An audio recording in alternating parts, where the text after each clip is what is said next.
हमारे mummy papa बाप दादा कोई पुलिस दरोगा थाना कचहरी नहीं गया है। कुछ ज्यादा नहीं बोल रही हो? तो मेरा उनसे कहना हमेशा रहता है कि इस देश में इस समय कुछ ज्यादा नहीं हो रहा है। सॉरी जो आपको परेशानी उठानी पड़ी। मैं बताती रहती हूँ कि 4 सवाल पूछ करके आई हूँ। प्रधानमंत्री की आंखों में आंख डाल करके सवाल पूछा है, इसलिए मैं आई हूँ। अपराध नहीं किया है। हाँ और क्या, आप समझ रहे हैं? बहुत सारी आवाजें जो उठती हैं उनको जेल भेजो। तैयारी मेरी भी है, मुझे लेकर के भी यही तैयारी है। देखिए क्या होता है। नहीं नहीं नहीं नहीं, इस तरह की दिक्कत नहीं है मेरे साथ। मैं किसी को फेवरेट नेता नहीं बना। कौन अच्छी राजनीति कर रहा है? ये सवाल ही अवैध है। नो नो, सब कहने की बातें हैं सर, ख्याली पुलाव हैं जी। नहीं नहीं, इस तरह की कोई बात नहीं। सब कहने में क्या जाता बा। अरे मंत्री के बेटवा बड़ी रंगदार बा, किसानन के छाती पे रौंदत मोटर कार बा। ए चौकीदार बोला के जिम्मेदार बा का बा, यूपी में का बा। दोस्तों नमस्कार, हमारे साथ इस वक्त नेहा सिंह राठौर लोक गायिका, भारत की जानी मानी लोक गायिका हैं। हाल ही में आपने देखा कि इनको हजरतगंज थाने बुलाया गया था। क्या कंट्रोवर्सी थी ये तो आपसे ही मैम जानेंगे। बहुत शुक्रिया आपका टाइम देने के लिए मैम। मैं बहुत सॉरी जो आपको परेशानी उठानी पड़ी। कोई बात नहीं मैम, असल में शिकायतें बहुत रहती हैं, लेकिन जब मिलते हैं तो उसका सामना जब करते हैं तो असलियत समझ में आता है कि आप भी काफ़ी व्यस्त रहती हैं।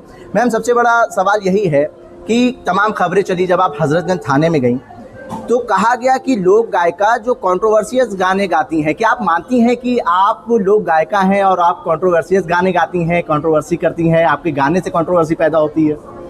नहीं, मैं ऐसा तो नहीं मानती हूँ। मैं बेरोजगारी के मुद्दे उठाती हूँ, मैं महंगाई के गीत गाती हूँ, मैं महिला सुरक्षा के गीत गाती हूँ, मैं स्वास्थ्य की समस्याओं पर गीत गाती हूँ। अब इस पे जैसे मैंने यूपी में काबा गाया, उसमें मैंने बोला कि कोरोना से लाखन मर गई ले, लाशन से गंगा भर गई ले, टिकठिया कफन नोचत कुकुर बिलार बा रे बाबा काबा, यूपी में काबा। या बहुत सारे मैंने गीत गाए हैं और लगातार मैं गाती रहती हूँ। अब मुझे नहीं पता कि इन मुद्दों पे इतना विवाद क्यों हो जाता है। दूसरी चीज़ जो आप कंट्रोवर्सी की बात कर रहे हैं, पहलगाम में आतंकवादी हमला हुआ था तो मैंने गाना नहीं गाया था। मैंने एक स्टेटमेंट के माध्यम से सरकार से ये सवाल पूछा था, प्रधानमंत्री जी से ट्विटर पे टैग करते हुए। उसी मामले पे ये जो विवाद चल रहा है, जो अभी हजरतगंज कोतवाली गई थी। कैसा एक्सपीरियंस था पहली बार आप कोतवाली गई? देखिए हम लोग ना बहुत साधारण बैकग्राउंड से आते हैं और कहा जाए तो शरीफ खानदान से आते हैं, है ना। तो हमारे मम्मी पापा बाप दादा कोई पुलिस दरोगा थाना कचहरी नहीं गया है। और ठीक है, आप जिस भी कारण से जा रहे हैं, लेकिन समाज में और जब मोबाइल पे आदमी उन चीज़ों को देखता है ना तो वो बहुत अलग तरीके से देखता है। जैसे मुझे एक प्रकरण याद है, मैं इसमें मेंशन करना चाहूँगी। कानपुर देहात में जो हुआ था, दीक्षित परिवार के ऊपर बुलडोजर चलाया गया था। मैंने यूपी में कावा पार्ट 2 गाया था। तो मैं दिल्ली रहती थी और मुझे याद है मैं जब सोसाइटी से अपने बाहर निकलती थी तो गार्ड साहब से हाय हेलो होता था। उन्होंने देखा कि जिस दिन पुलिस दरोगा आए हुए हैं मेरे दरवाजे पर, उसके पास वो बहुत संदिग्ध नज़रों से देखते थे। आप समझ रहे हैं? हमारे यहाँ ना लगता है ना यूपी बिहार में कि पक्का कोई अपराध किया होगा तभी तो पुलिस दरोगा इधर। ये सारी चीज़ें हैं। तो इन सारी घटनाओं से आपको अपनी शर्मिंदगी महसूस होती है कि? नहीं, शर्मिंदगी नहीं, मतलब कि हमें मतलब ऐसी मुझे पता है। मैं मर्डर करके नहीं गई हूँ ना कोतवाली। मैंने सवाल उठाया, मैंने ट्विटर पे ट्वीट किया है, इसके लिए मैं कोतवाली जा रही हूँ। शर्मिंदगी नहीं। जब आपके घर पे पुलिस तैनात कर दी जाती है, आपके गार्ड आपको ऐसी निगाहों से देखते हैं? नहीं, शर्मिंदगी नहीं। मुझे ये पता है कि लोग बहुत अवेयर नहीं हैं जी। लोग बहुत अवेयर नहीं है, उनको नहीं पता है। उनको सच में लगता है कि मेरे सामने इर्द गिर्द, भले ही मैं अपना बयान दर्ज कराने के लिए कोतवाली जा रही हूँ, लेकिन उन्हें लगता है कि पुलिस अरेस्ट करके लेके गई है। उनको मेरे इर्द गिर्द 4-5 पुलिस वाले हैं तो उनको यही समझ में आएगा कि पक्का कोई अपराध होगा, इसने तो कोई मर्डर किया होगा, इसने तो कोई। अरे भाई मुझे भी पता है, मैंने चोरी नहीं की है, डांका नहीं डाला है, 4 सवाल ही तो पूछा है जी। पर हाँ, लोगों को लगता है, मुझे नहीं लगता है। मुझे पता है मैं 4 सवाल पूछ करके जा रही हूँ, तो मेरे लिए बहुत अच्छी बात है। सवाल तो तमाम विपक्षी नेता भी पूछ रहे हैं, उनको आज तक उत्तर नहीं मिल पाया। तंजिया लहसे में आपने पूछा वो 4 सवाल, तो उन सवालों का उत्तर आपको क्या लगता है कि भारतीय जनता पार्टी और उसका शीर्ष नेतृत्व देगा आपको सवाल का जवाब? कायदे से जिम्मेदारी तो उन्हीं की है और उन्हें जवाब देना भी चाहिए। भैया इस देश में इतनी बड़ी बड़ी विमान दुर्घटनाएं हो जाती हैं, ट्रेन दुर्घटनाएं हो जाती हैं। इस देश में अंकिता भंडारी का केस हो जाता है, उन्नाव की पीड़िता इसी देश की। मेरठ में हाल में। हाँ, वो ये तो लिस्ट बहुत छोटी सी, ये तो हाईलाइटेड मुद्दे हैं। कई सारे मुद्दे तो ऐसे हैं जो बहुत ही मतलब जघन्य अपराध हुए, उनको अखबारों में सबसे लास्ट पेज पर भी जगह नहीं मिला है। आप समझ रहे हैं, कुछ मुद्दे बहुत हाईलाइट हैं, और इसका मतलब ये नहीं कि बस वही 4 मुद्दे हैं, वही 4 बेटियों के साथ अन्याय हुआ है जिनके बारे में आप और हम जानते हैं। बहुत सी बेटियों के बारे में रिपोर्ट तक उनका दर्ज नहीं हो पा रहा है, इतना मुश्किल है। आप समझ रहे हैं, तो बेटियों की सुरक्षा का तो ये हाल है। तो इस पर सवाल पूछ लो तो देशद्रोह का मुकदमा, देशद्रोह इतना बड़ा शब्द है, सवाल पूछने पे कम से कम देशद्रोह तो का मुकदमा तो नहीं दर्ज होना चाहिए, पर है चीज़ें चल रही हैं। क्या लगता है आपको इस दौर में राजनीति का जो स्तर है वो किस हद तक चला गया? कलाकारों की अंतर देखा जा रहा है, कलाकारों के अंदर अभी शाहरुख खान का विरोध हुआ, आपने देखा, आप लोग गायिका हैं, और तमाम ऐसे स्टैंड अप कॉमेडियन हैं, उनका विरोध हो रहा है। क्या लगता है कि आपको इस तरीके का विरोध राजनीति के दृष्टिकोण से सही है या गलत, समाज को कहाँ ले जा रहा है? तो ये राजनीतिक दृष्टिकोण से भी सही नहीं है, और एक मतलब किसी भी एंगल से ये चीज़ें सही नहीं। देखिए, हम एक लोकतांत्रिक देश में रहते हैं, आपके पास आज़ादी है ना, मेरे पास भी आज़ादी है, प्रधानमंत्री जी भी इस देश के नागरिक हैं, भले ही आप एक संवैधानिक पद पर हो, कितने भी ऊंचे पद पर हो, आप इस देश के नागरिक हैं। हिंदू हैं, मुसलमान हैं, वो बाद में हैं, पहले इस देश के नागरिक हैं आप, और हर नागरिक के पास उसका मौलिक अधिकार है, मेरे पास भी है। मैं सिर्फ अपने मौलिक अधिकारों का ही तो उपयोग कर रही हूँ, मैंने कभी भी किसी संवैधानिक दायरे का उल्लंघन नहीं किया है, मैंने किसी व्यक्ति विशेष को या पार्टी को भी गाली अपशब्द नहीं कहा, ढेला उठा के नहीं मार दिया है, ये तो मुझे भी पता है। तो आप हमारे जनप्रतिनिधि हैं, आप हमारे नेता हैं, हमने आपको वोट किया है, तो हम आप ही से पूछेंगे। आप समझ रहे हैं, लोग मुझे पता है क्या कहते हैं, कुछ लोगों की शिकायत रहती है, वो चंद जो सो कॉल्ड अंधभक्त हैं, उनकी शिकायत रहती है कि तुम कुछ ज़्यादा नहीं बोल रही हो। तो मेरा उनसे कहना हमेशा रहता है कि इस देश में इस समय कुछ ज़्यादा नहीं हो रहा है, कुछ ज़्यादा तो हो रहा है ना। पहले भी सरकारें थी, पहले भी चीज़ें होती थी, मैं नहीं कह रही हूँ कि पहले की जो पिछली सरकारें थी वो पूरी तरीके से सफल थी, पहले भी विरोध होते रहे। हाँ, हर सरकार की कमियां होती हैं, अच्छाइयां होती हैं, कुछ चीज़ों में सफल विफल सब होते हैं, पर ये कुछ ज़्यादा है, तो कुछ ज़्यादा तो बोलना पड़ेगा। आपको लगता है आपकी आवाज़ बंद कराने की कोशिश करी जा रही है, डराया जा रहा है, धमकाया जा रहा है? बात है, ऑब्वियस सी बात है। देखिए, हम लोग इतने साधारण बैकग्राउंड से आते हैं, मैंने कहा ना कि पुलिस थाना दरोगा होते ही लोगों की ऐसे होता है कि ओ माय गॉड अब क्या करना है। वो अलग बात है कि मैं थोड़ी ढीठ लड़की, आपके ऊपर भी संदिग्ध निगाहों से लोग देखते हैं कि क्या करके आई है पुलिस दरोगा यहाँ आ रहे हैं। हाँ, लोगों को लगता है, लेकिन मैं बताती रहती हूँ कि 4 सवाल पूछ करके आई हूँ, प्रधानमंत्री की आंखों में आंख डाल करके सवाल पूछा है, इसलिए मैं आई हूँ, अपराध नहीं किया है। हाँ, और क्या। जो आपके गीत हैं वो चाहने वालों के बीच बहुत लोकप्रिय हैं, लेकिन कुछ ऐसे लोग हैं जिनको आपके गीत पसंद नहीं आते, उनको क्या जवाब देंगी आप? जिनको पसंद नहीं आता वो मेरा वीडियो स्किप करें, कुछ और देखें जो उनको अच्छा। लेकिन वो देखते भी हैं मैम, और कमेंट भी करते हैं। मैं भी आपका फॉलोअर हूँ, मैं भी जानता हूँ, और कमेंट्स में ज़रूर पढ़ता हूँ। कमेंट करने वालों का जो नेगेटिव पीआर करते हैं, नेगेटिव कमेंट्स करते हैं, उनका मैं विशेष धन्यवाद करना चाहूँगी। वो हमेशा मुझे रेलेवेंट बनाए रखते हैं। मैं कभी ऐसे घर में अपना जो है कुछ काम कर रही हूँ, पढ़ लिख रही हूँ, तब तक ये मुझे ट्रेंड करा चुके हैं। मतलब उनका भी सहयोग है आपको ट्रेंड कराने में? बहुत सहयोग है, तभी तो मैं उनका शुक्रिया अदा कर रही हूँ, उनका धन्यवाद। यही लगता है कि आपके आलोचक जो हैं वो बहुत सहयोग करते हैं आपको ट्रेंड कराने में, लेकिन सबसे बड़ा सवाल ये है कि आपने जो गीत गाए वो काफ़ी ट्रेंड में रहे, और विपक्षी पार्टियों ने भी उसको टैग करा और उसको उस नज़रिए से दिखाया कि जनता के बीच में ये वाकई सवाल है। क्योंकि हमने कई शायर को देखा है जो मुशायरे पढ़ते हैं, वो जो मौजूदा हालात हैं उसके ऊपर अपने शेर कहते हैं, कुछ कॉमेडियन हैं जो मौजूदा हालात हैं उसके ऊपर कॉमेडी करते हैं। आप भी मैम ऐसे ही घटनाओं के ऊपर गीत गाती हैं, तो क्या लगता है सरकार को इन चीज़ों से कहीं ना कहीं कुछ दिक्कतें सामने आ रही हैं कि क्या उनका ट्रोल हो रहा है? क्योंकि आप लोग ऐसे आवाज़ उठा रही, जनता के बीच में सीधे मतलब ट्रेंड कर जाता है।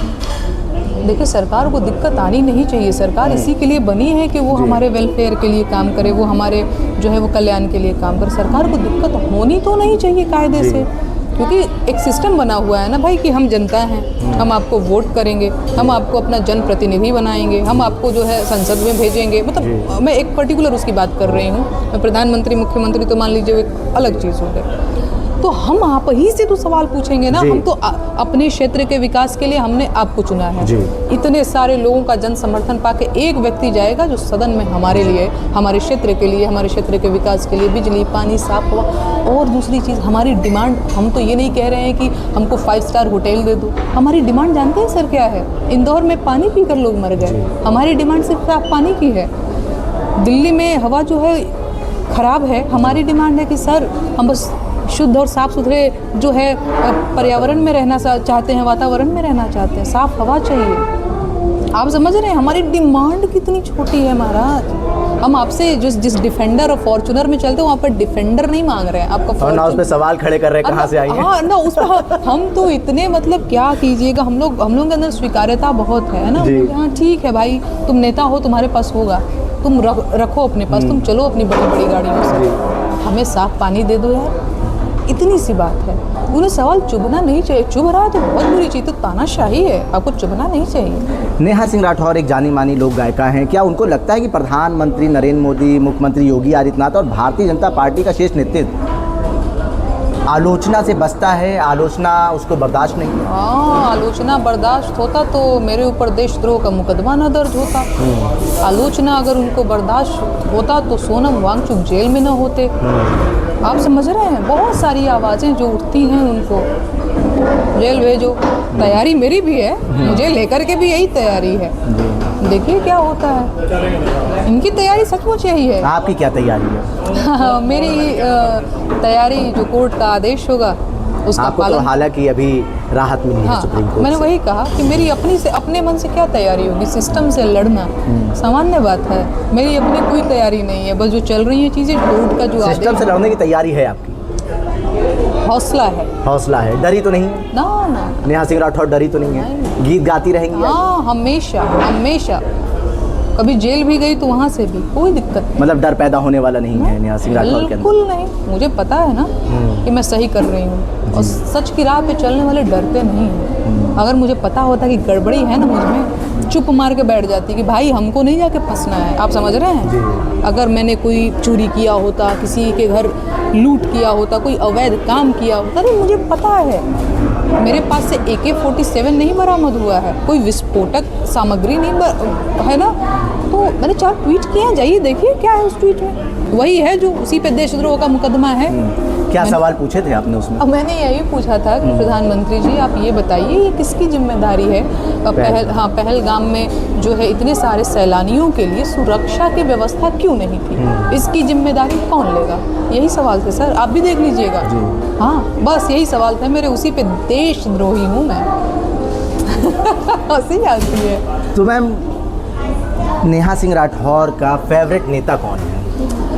नहीं, इस तरह की दिक्कत नहीं है मेरे साथ। मैं किसी को फेवरेट नेता नहीं बनाती। नेता देखो अपने लिए काम करते हैं, नेता वेता फेवरेट जैसा। मौजूदा समय में कौन अच्छी राजनीति कर रहा है? ये सवाल ही अवैध है। नो। मतलब किसी की भी सरकार रहे, नेहा सिंह राठौर आलोचना करती रहेंगी? सवाल पूछती रहेंगी, हाँ, हमेशा। हाँ, कल समाजवादी पार्टी की सरकार आएगी, मैं उनसे भी सवाल पूछूंगी। इस देश में अगर कांग्रेस की सरकार आती है तो मैं उनसे भी सवाल पूछूंगी। हाँ? आपको लगता है कि भारतीय जनता पार्टी जितना आपको दबा रही है, या जितना कलाकारों के ऊपर मुकदमे हो रहे हैं, कई ऐसे नाम हैं, तो क्या लगता है आपको कि दूसरी सरकारें इस हद तक जा सकती थी?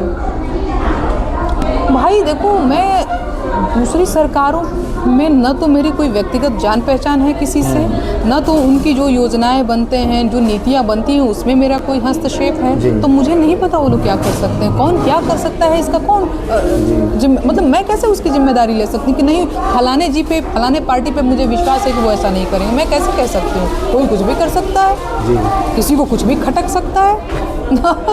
नहीं कहा जा सकता। मतलब आलोचना आप करती रहेंगे किसी की भी सरकार रहे। मैम, कुछ गीत आपके बहुत लोकप्रिय हैं, हम चाहते हैं कि हमारे दर्शकों को आप सुना दें। कौन सा गीत सुनना चाहते हैं आप? यूपी में काबा। अरे खत्म रोजगार बा, बाबा के सरकार बा, हाथ रस के निर्णय जो हथ लड़की के परिवार बा। काबा अरे मंत्री के बेटवा बड़ी रंगदार बा, किसानन के छाती पे रौनत मोटर कार बा, ए चौकीदार बोला के जिम्मेदार बा। काबा यूपी में काबा, कोरोना से लाखन मर गईले, लासन से गंगा भर गईले, टिकटिया कफन नोचत कुकुर बिलार बा। ए बाबा काबा, यूपी में काबा। इलेक्शन मैम करीब है, 2027 विधानसभा उत्तर प्रदेश में तमाम पार्टियां तैयारी कर रही हैं। नेहा सिंह राठौर कैसे गीतों के माध्यम से तैयारी कर रही हैं, कौन से मुद्दे उठाएंगी, कैसे मुद्दे नहीं नहीं, मैं तो समझती हूँ कि जो 2022 में चुनाव था पिछला जी 2022 में चुनाव था, बिल्कुल मेरा यूपी में काबा तो आएगा ही। और मुझे लगता है जो पिछले मुद्दे थे वो ही अभी सॉल्व नहीं हुए हैं, जो पिछले मुद्दे थे, आप समझ रहे हैं। फिर वो मुद्दे उठाएंगे, वो मुद्दे उठेंगे। हाँ। और बेरोजगारी बहुत बड़ी समस्या है। बहुत सारे बच्चे इलाहाबाद में तैयारी करते हैं, आए दिन पेपर लीक हो जाता है। अभी आर का पेपर लीक हुआ था, लोक सेवा आयोग के सामने बच्चे जो है प्रदर्शन करे, तो मैं वहाँ पे गई भी हुई थी। तो बहुत सारे स्टूडेंट्स जो हैं वो मुझसे कनेक्ट करते हैं, तो वो कहते हैं कि नेहा ये मुद्दा उठाना, वो उनकी कॉल आती है कि नेहा इस पे तुम बात करना, इस पे कुछ गीत क्रिएट करने की कोशिश करना। तो बहुत सारे मुद्दे हैं और मैं उसको गीत में पिरोने की कोशिश करूँगी। मतलब ये माने नेहा सिंह राठौर के लिए जो गीत है वो सदन है और नेहा सिंह राठौर खुद एक सदस्य है उस सदन की, जिस माध्यम से आप मुद्दे उठाती हैं लोगों के। मैं तो बस लोगों की बात कहती हूँ सर, और मुझे लगता है कि लोगों की बात फिलहाल सुनने वाला नहीं है। और लोग बहुत अनअवेयर हैं अपने अधिकारों को लेकर। उनको लगता है कि 5 किलो राशन मिल गया बहुत है, उनको लगता है हमने उनको वोट डाल दिया मंदिर बन गया बहुत है। नहीं, और भी बहुत सारी चीज़ें आपको चाहिए। ठीक है, मंदिर बनना बहुत अच्छी चीज़ है, आप मंदिर में पूजा कीजिए, लेकिन साथ ही आप हॉस्पिटल भी मांगिए। आपका सवाल होना चाहिए कि ठीक है हमारे अपने धार्मिक स्थल बनाए, बहुत अच्छी बात है, पर सर हम जब बीमार हो रहे हैं तो हमें पता चल रहा है कि अगर हम अल्पसंख्यकों में से आते हैं तो हमारा इलाज नहीं कर रहा है डॉक्टर, वो कह दे रहा है कि भाई तो इस धर्म से है। आप देखते होंगे तो इनका इलाज नहीं करेंगे। ये कौन सा माहौल पैदा किया गया है, ये कैसा राम राज्य बनाया जा रहा है, चाहे वो उत्तर प्रदेश की बात हो या पूरे देश की बात हो। आप समझ रहे हैं, कभी कभी दुख होता है और बहुत दुख होता है। मुख्यमंत्री योगी आदित्यनाथ तो कहते हैं कि जीरो टॉलरेंस की सरकार है, महिला सुरक्षित है, रात के 12 बजे भी गहने पहन के जा सकती हैं, तब भी कोई डरने वाली बात नहीं है। अगले चौराहे पे यमराज इंतजार कर रहे हैं अपराधियों का। ये सब कहने की बातें हैं सर, ख्याली पुलाव हैं जी। नहीं, इस तरह की कोई बात नहीं। सब कहने में क्या जाता है, भाषणबाजी करते रहिए आप, और हम कोई भी भाषणबाजी कर सकता है। आइए। बहुत शुक्रिया मैम टाइम देने के लिए। हमारे साथ जानी मानी लोक गायिका नेहा सिंह राठौर थी। आपने हाल ही में देखा था कि हजरतगंज कोतवाली से नेहा सिंह राठौर का एक वीडियो सामने आता है। वो जीवन में पहली बार कोतवाली जाती हैं और उनका जो सवाल था प्रधानमंत्री नरेंद्र मोदी से कि पहलगाम आतंकी हमले पर, उसके खिलाफ इनके ऊपर तहरीर दी जाती है। हालांकि सुप्रीम कोर्ट से इनको राहत मिली हुई है और इनका कहना है कि 2022 में जैसे हमने यूपी में काबा गाना गाया था, उसी की तर्ज पर हम 2027 विधानसभा चुनाव में भी एक नया गाना तैयार करेंगे। उल्टा चश्मा के लिए आकिब मिराज खान।